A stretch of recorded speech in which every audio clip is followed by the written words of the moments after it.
বন্ধুরা, বিরিয়ানিটি হয়ে গেছে। আমি এখন একটা প্লেটে নামিয়ে নিচ্ছি।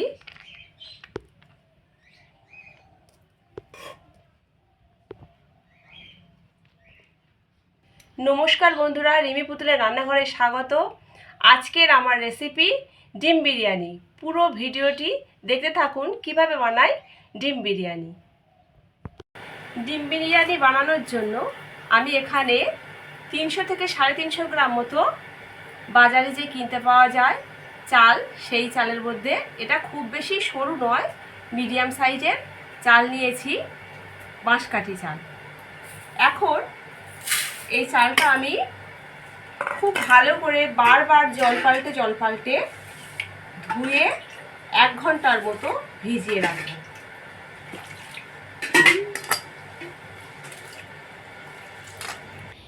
ডিম বিরিয়ানি বানানোর জন্যে আমি চালটা আগে থেকে ধুয়ে 1 ঘন্টা ভিজিয়ে রেখেছিলাম। এখন আমি হাঁড়িতে জলটা বসিয়ে দিয়ে জলটা একটু ফুটবো ভাব হয়ে গেছে। এখন এর মধ্যে দিয়ে দিচ্ছি দারচিনি, 2টো এলাচ, 2টো লবঙ্গ, একটা তেজপাতা। এবারে এর মধ্যে ভিজিয়ে রাখা চালটা দিয়ে দেব।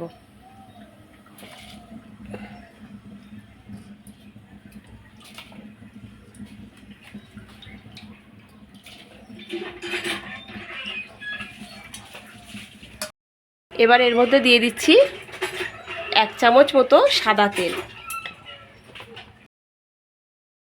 ভাতটা খুব ভালোভাবে ফুটে উঠেছে। এখন এর মধ্যে আমি দিয়ে দিচ্ছি 1টা লেবুর হাফ রস, তার মানে 1টা পাতিলেবুর হাফ, এইভাবে নিংড়ে আমি দিয়ে দিচ্ছি। আর দিয়ে দেব এর মধ্যে নুন।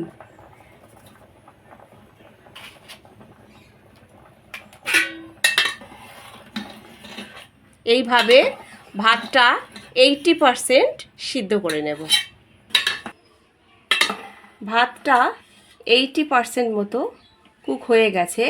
এখন আমি একটা ঝাঁঝরি দিয়ে এইভাবে ফ্যান থেকে বের করে নিয়ে আবারও একটা এই রকম ঝাঁঝরির মধ্যে নামিয়ে নেব, যাতে পুরোপুরি এর ফ্যানটা বেরিয়ে যায়।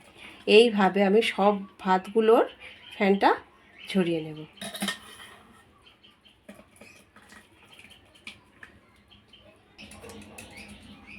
দুটো মিডিয়াম সাইজের পেঁয়াজ আমি কেটে নিয়েছি, আর কড়াইতে কিছুটা সাদা তেল দিয়েছি। পেঁয়াজগুলো ভেজে আমি বেরেস্তা করে নেব। এখন এই তেলের মধ্যে পেঁয়াজগুলো দিয়ে দিচ্ছি। এইভাবে এখন ভেজে নেব। পেঁয়াজগুলো ভেজে বেরেস্তা আমি করে নিয়েছি। এখন আমি এইভাবে ঝাঁঝরিতে নিয়ে নিচ্ছি, যাতে তেলটা এর মধ্যে ঝরে যায়।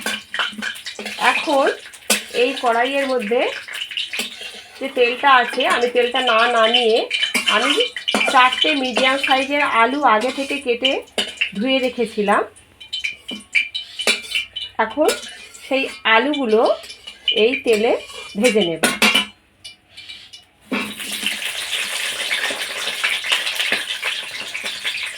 এর মধ্যে দিয়ে দেব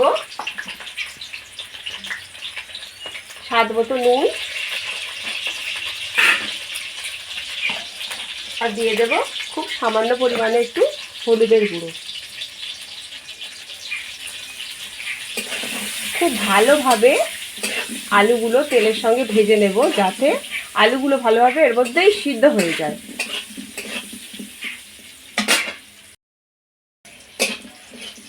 আলুগুলো খুব ভালোভাবে ভেজে নিয়েছি। এখন আমি এর মধ্যে দিয়ে দেব আগে থেকে 4টে ডিম আমি সিদ্ধ করে ছাড়িয়ে রেখেছিলাম। সেই ডিমগুলো দিয়ে হালকা করে ভেজে নেব।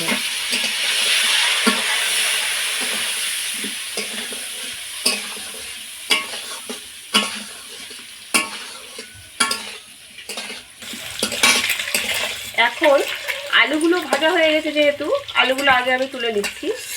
তারপরে ডিমগুলো কয়েক মিনিট ভেজে তুলে নেব। খুব বেশি ভাজার দরকার নেই।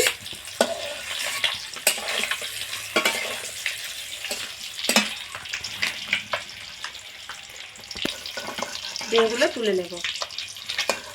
ডিম আলু ভেজে তুলে নেওয়ার পর কড়াইতে যে তেল আছে ওই তেলের মধ্যে আমি এখন দিয়ে দিচ্ছি গোটা গরম মশলা ফোড়নে, দিয়ে দিচ্ছি একটা তেজপাতা,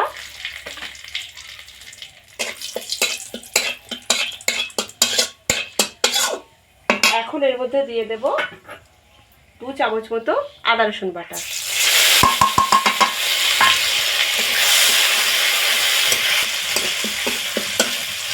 আদা রসুনটা বেশ কিছুক্ষণ ভেজে নেওয়ার পর এর মধ্যে থেকে কাঁচা গন্ধটা চলে গেছে। এখন এর মধ্যে দিয়ে দিচ্ছি 1 চামচ কাশ্মীরি লঙ্কার গুঁড়ো, 1/2 চামচ লাল লঙ্কার গুঁড়ো, দিয়ে দিচ্ছি স্বাদ মতো নুন, দিয়ে দিচ্ছি হলুদের গুঁড়ো, আর দেব গরম মশলার গুঁড়ো।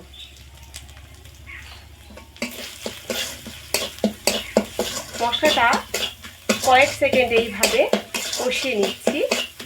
এর মধ্যে এখন দিয়ে দেব আগে থেকে ফেটিয়ে রাখা 3 চামচ মতো টক দই।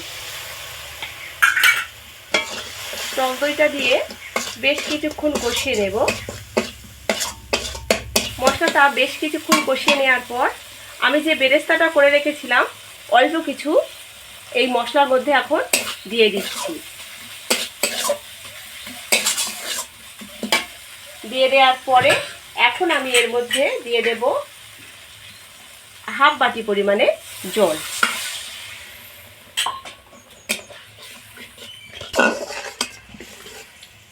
গ্রেভিটা ফুটে উঠেছে, এর মধ্যে এখন দিয়ে দেব ভেজে রাখা ডিম আর আলু।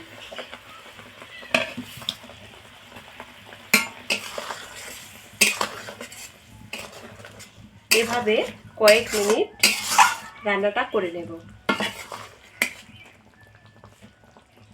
ডিম আলু দিয়ে গ্রেভিটা আমি সুন্দরভাবে করে নিয়েছি। এখন এটাকে আমি নামিয়ে সাইডে রাখছি। আর এখানে আমি একটা হাঁড়িতে বেশ ভালো করে একটু ঘি মাখিয়ে নিয়েছি। হাঁড়িটা বসিয়ে দিচ্ছি উনুনে।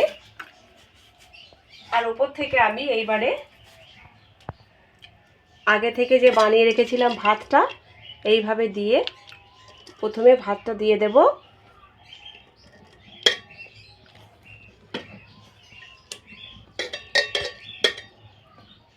একটা লেয়ার বানিয়ে নিলাম। এখন এই চামচ দিয়ে এইভাবে গ্রেভি আর ডিম আলু আমি এখান থেকে দিয়ে দিচ্ছি। আবারও আমি এর ওপরে আবার এইভাবে খানিকটা ভাত দিয়ে দিয়ে একটা লেয়ার বানিয়ে নিচ্ছি।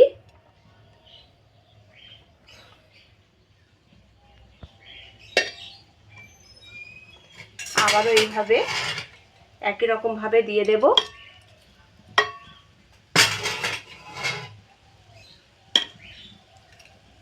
এবার পুরোপুরি সব ভাতগুলো আমি দিয়ে দেব।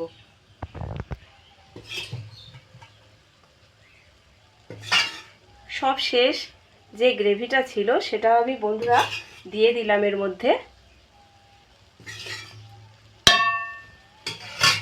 এখন আমি এর মধ্যে দিয়ে দেব বিরিয়ানি মশলা। বন্ধুরা আমি কিন্তু এই বিরিয়ানিটি করছি একদম ঘরোয়া পদ্ধতিতে।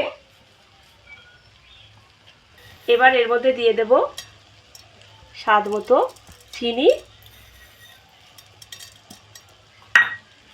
আগে থেকে যে বেরেস্তাটা আমি করে রেখেছিলাম সেটাও দিয়ে দেব।